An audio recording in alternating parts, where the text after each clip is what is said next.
What's going on, Bridging the Gap? Hey, Bridging the Gap. It's Roger. And Cheryl. And we're back after a long hiatus in this new world that we're living in.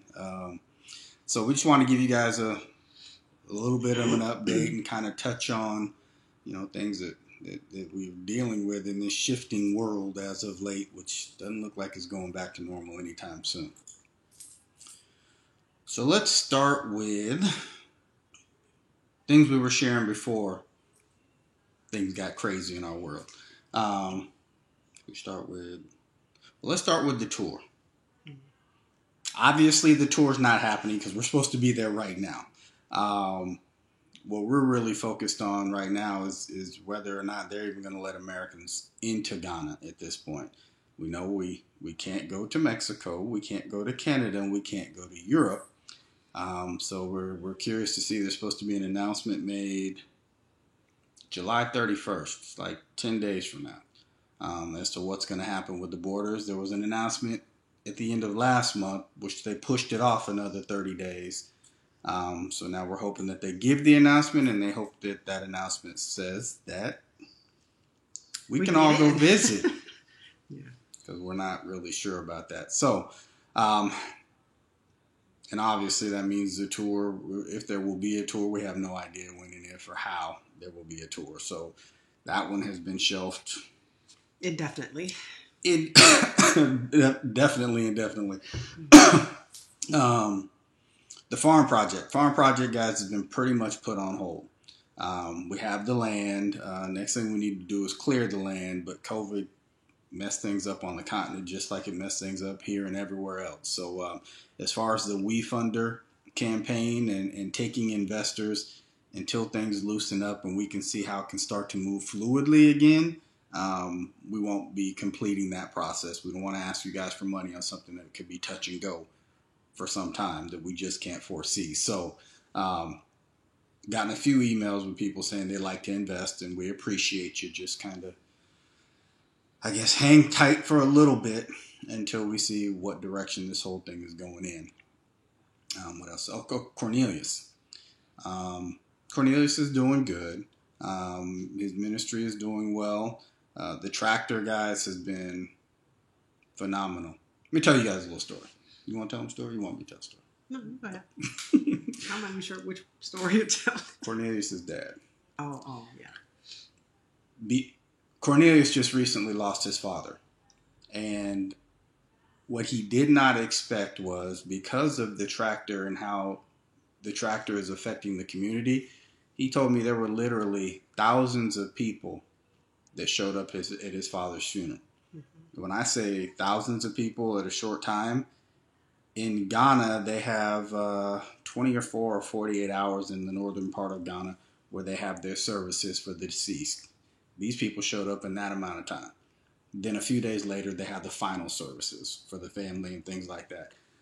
People he did not know, never met, never even knew that they saw the tractor or used the tractor, telling him how much that the tractor has benefited them and their family and their community, and came to show their support and love for Cornelius, though they never met Cornelius. So, and for those, if it's your first time viewing us or you don't know what we're talking about, the tractor was donated and they use it to different areas of the community for their farming projects. And so it's a shared tractor. Right. So Cornelius' ministry, the Touching Lives Center, is the owner of the tractor. And he goes out to different communities and helps them farm. They have all the land in the world, and most of these people want to farm their own lands, but they just don't have the equipment. So it's basically hand to mouth. Whatever you can do with your, it's kind of like the old days, your mule and your plow, and you out in the field. Whatever you can do with that type of approach to things is how they feed themselves. But there's no way to generate anything beyond that. They just don't have the tools. So the tractor is allowing them to farm more land, to produce more produce, and actually try to make some profit off of it. So Cornelius was extremely blessed. He told me at the funeral that he was in tears, but not for having lost his father. He was in tears for what God was showing him that his work had been doing in the community that he did not know. So That's good. Ministry is online. Like I said, he's taking donations directly into his ministry account. So if there are those of you who still want to contribute to the Touching Lives Center in Northern Ghana, reach out to us, let us know, and we'll get you connected with Cornelius so you can just send the wire directly to him. What's the third thing? Cornelius, the farm project. I guess we talked about it all. Mm-hmm. So those were the things that we were working on, that we were sharing with you guys before COVID hit. Let's just talk about some of the other things unrelated to us specifically, but that are going on that we're dealing with, like COVID and the social unrest. What are your thoughts? Take the mic, Cheryl. There's a lot going on. I mean, it's just one thing after another. I mean, everywhere in the world is dealing with COVID, but then here in the States we have the social, racial unrest, a government that's out of control, just back-to-back stuff. So it's a lot. It's almost too much. I'm a political junkie. I'm a news junkie. I like to be on top of what's going on. It's almost too much to even try to follow. Yeah. It's just ridiculous. But in regards to the social unrest, George Floyd kind of was the tipping point. But, you know, where the Ahmaud Arbery and Breonna Taylor and the other gentleman that was in the drive-thru, I can't think of his name right now in Georgia. This thing is shifted. Mm-hmm. There's something different taking place right now. People protesting all over the world. Yeah, the whole world has engaged in this protest in the middle of a pandemic. Yeah. People of all colors. And that's different. Yeah, people of all colors putting themselves at risk in the middle of a pandemic to fight for us. Mm-hmm. That is unique and that is different. Mm-hmm. I was talking to Cheryl this morning about this foolishness is going on in Portland. Snatching up federal agents, just snatching people off the street and telling them nothing. Right. Well, in all of the putting videos, them in unmarked vehicles. No names on you. I mean, no identifying marks on you. No identifying marks on the vehicle. Just snatching people up, telling them nothing, which is criminal. It is absolutely criminal. Kidnapping. It is exactly what it is. But as they were showing what was going on there this morning on the news, I was pointing out to Cheryl, I didn't see a black face in the crowd. I did not see a single black face in the crowd. These people out there battling against the federal government, and they don't look like us. Racial injustice. Yeah, and they don't look like us, which is, there's a shift going on. There's something, and I want to say this piece specifically. This is why I can't do racism either way. Because just because somebody has different color skin than you do, don't mean their heart is not right. You don't go out in the middle of a pandemic. You don't go out knowing that the feds are going to be out there with tear gas and snatching people up. You don't do that unless your heart is in the right place. Which is why I can't do it either way. Just refuse to. I've seen too many white people who are down for the truth and will fight for it. And so I can't look at anybody by the color of their skin and make a judgment or even feel any kind of way. So that is, that's big. I'll be honest, for me, it's been so much going on, man. I ain't even had the energy to tackle all that the last few months. It just seems like we're just bombarded with negatives. And I just didn't have the energy to tackle back to back to back to back. I'm glad that it played out the way it did and that we're seeing something different happen, this little paradigm shift that we're in. Mm-hmm. But man, that just, it was too much. In the middle of COVID, it was just too much. Y'all, my wife is an introvert, so she COVID ain't affecting her like it's affecting me. I'm a total extrovert, and I got cabin fever like you wouldn't believe. I don't know what to do. I do not know what to do. I was tired the other day. Went out for a walk just to get out of the house. Came back exhausted. Already tired for. I was like, I just got to go do something. I haven't been around people in forever. So, I'm people. No, you're a person. People's multiple people. So, COVID. Let's take a stab at that one real quick. What about it? Thoughts. thoughts about COVID in general? All of it. They ain't seen us in a minute, Cheryl. Give the people something. Well, it's definitely, I definitely believe it's real. I definitely believe people are suffering and it's spreading like crazy. I think our government should have done a lot more, a lot sooner to help stop the spread. But I don't think this is a regular virus. I think it's man manipulated at least, if not man made. It's man manipulated and it's doing all kinds of crazy stuff that does not make sense. Yeah. Yeah. This doesn't add I don't up. trust nothing they say. What kind of virus, right? Especially a respiratory virus is what they call this. Mm-hmm. Causes you to lose your taste, causes you to lose your sense of smell, causes you to have respiratory issues, obviously, but strokes, heart attacks, blood clots, people getting their leg amputated. The Broadway actor that had his leg amputated because of blood clots. This thing is affecting the whole body. Now they're talking about dementia. It's causing people to have forms of dementia. And having to learn how to walk again. Right. Name me a virus or any bacteria that does all of that. It doesn't. It feels manipulated. It feels man-made, but it's definitely real. Mm-hmm. And folks, we need to pay attention. And we saw a video. Well, Cheryl saw it, but I saw it yesterday. With a woman who works in a hospital. She's a nurse, and had 3 COVID tests. All came back negative, but she had all the signs. And apparently, the CDC had reached out to her and told her there's a new strand of this virus or some sort of, what do they call it? Some sort of pneumonia. Yeah, they're saying it's an unknown pneumonia. Unknown pneumonia, which is basically a different strand of COVID, is how she linked these things together based on her conversation with the CDC. But the thing is, it's far more deadly. Yeah, because she has all the symptoms of COVID, but the tests are just saying it's not COVID. 3 tests saying it's not COVID. Yeah. And when she went home, because she couldn't breathe and she was laboring all this, so she'd been at home for a while, the hospital called her and told her 7 people have died from what she has. 7 people in her hospital have died from what she has. And the CDC is aware of this, and I'm wondering, why is it on the news? She posted an article, this young lady who has this, and I believe she's still in the hospital. Last video she posted was 3 days ago, and she was actually back in the hospital with the breathing tube in her nose because she couldn't make it at home. But it was just 3 days ago, and she, on that same day, she posted an article from New Zealand talking, and the article was from 11 days ago, right? Mm-hmm. Yep. Talking about this new strain of pneumonia, whatever it is, that's worse than COVID. It's more deadly than COVID. More contagious than COVID.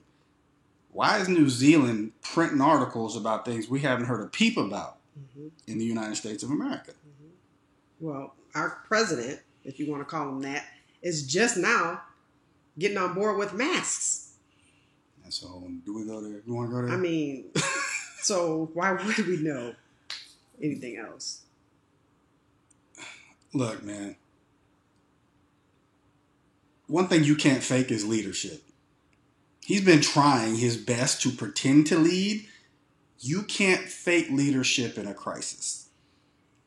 These 2 topics we're talking about today are absolute crises, global crises that are taking place. And it's just exposing the fact that Dennis the Menace is not a leader. This dude is worse than Curious George. But he's exposing himself, and he's exposing himself at the right time. Man, let me take that back. God is exposing him at the right time. He don't have a choice but to get on board. He don't have a choice but to start doing briefings again and say, wear a mask. And you're going to watch this cat backtrack and retract everything he said for the last 4 months as if he didn't say it. But the sad thing is, it didn't have to get this bad. No. You had the whole southern part of the country really not having many problems with New York, New Jersey. All of them were going through it. All they had to do was pay attention. But no, they're following behind him. Southern part of the country is mostly Republican governors. Yeah, following behind him and not taking precautions. It's ridiculous. It's the economy, stupid. as James Carville said back in the day, what's the number one issue in an election? It's the economy. The fact that COVID was affecting the economy meant Trump was willing to put lives at risk to try to restabilize the economy, and his minions followed along. We're in some perilous times. I mean, there's just no way around it. I'm gonna be real with you. I told y'all, it's just been too much. I mean, this is what's going on. We got stuff personally in business. Everything we're trying to do in Africa got froze, stopped, and I'm just like, okay, it's just too much going on. Entirely too much going on. But we're still here, and y'all still here, and we're gonna get through this. But this next few months, I just need to let y'all know you need to prepare. Yeah. This election and leading into this election, there's going to be some things that you never thought you'd ever see in this country. And when this thing is over, if the current Oval Office village idiot is put out of the Oval Office, there's no telling what that's going to look like, man. His followers are so blinded. It's truly a cult of personality. There is no telling what the fallout will be if he loses this election. So prepare yourself mentally, emotionally. Prepare to defend yourself and your family and your household, because you just don't know. Yeah. Take care of your bodies. Keep your immune system healthy. So take care of your bodies. You know, last time I was on here, my wife was complaining because I had no hair on my chin. She likes it when it's back. We did that. But one thing you can take control of, and this is what I did. I made a focus, an intentional effort to be disciplined about my body and my health during this pandemic. Because I can't go to the gym, right? So I got to figure out how to work out of the house and run around the neighborhood and do different things like that. And I started a fueling program. I'm not even going to call it a diet. Guys, since I got back from Ghana, I am 45 pounds lighter today as I'm sitting here. 30 of that has come off since May 10th. Because of this program that I added to what I was already trying to accomplish. Take care of yourself. I will say this. You don't go to the gym because I don't think that's a smart thing to do. But the better health you're in, the better chance you have if you encounter this new pneumonia or this virus that's floating around out here killing folks. So take care. That's one thing we can all control. Mm-hmm. We can control this. We can control our bodies. And we can take control of our attitudes in the midst of all of this. Mm-hmm. It's a lot. It's overwhelming and it's troubling. I mean, we have 20 million people who are going to lose their unemployment extended benefits in 10 days. Mm-hmm. Washington hasn't even begun to have the discussion on what to do about that. That's crazy. It is. You got Trump trying to cancel out the ACA in the middle of a pandemic. It's a lot. Affordable Care Act, for those who don't know. Our audience is everywhere. They don't necessarily know what that. That's true. The health care. Yeah. The health care that guarantees coverage for just about everybody in America, the Affordable Care Act. Mm-hmm. He is literally in the Supreme Court fighting to annul the Affordable Care Act in the middle of a pandemic. Mm-hmm. But in the midst of all of that, we still have control of this, our attitudes, our mindset. And we're going to try to be back on here a little bit more often with resumed content. We're going to pick up where we left off. May not be as regular, guys. There is a lot going on in the world and in our lives. It may not be as often as we used to, but we're going to try to pick up where we left off with the content side of this, and we will get back to the project side of it as soon as things open up a little bit more and we start to normalize. Don't know when that's going to be, don't know how that's going to be, but we'll be here when that happens. Anything else, Beth? No, I think that's it. Well, you guys take care of yourself. Keep yourself in the right mindset. And look forward to seeing us a little bit more than you have been. Well, I'm going to say a lot more because you haven't seen us in months. So look forward to seeing us a little more regularly, guys. All right. Have a good day, and we will talk to you soon. All right. Bye-bye.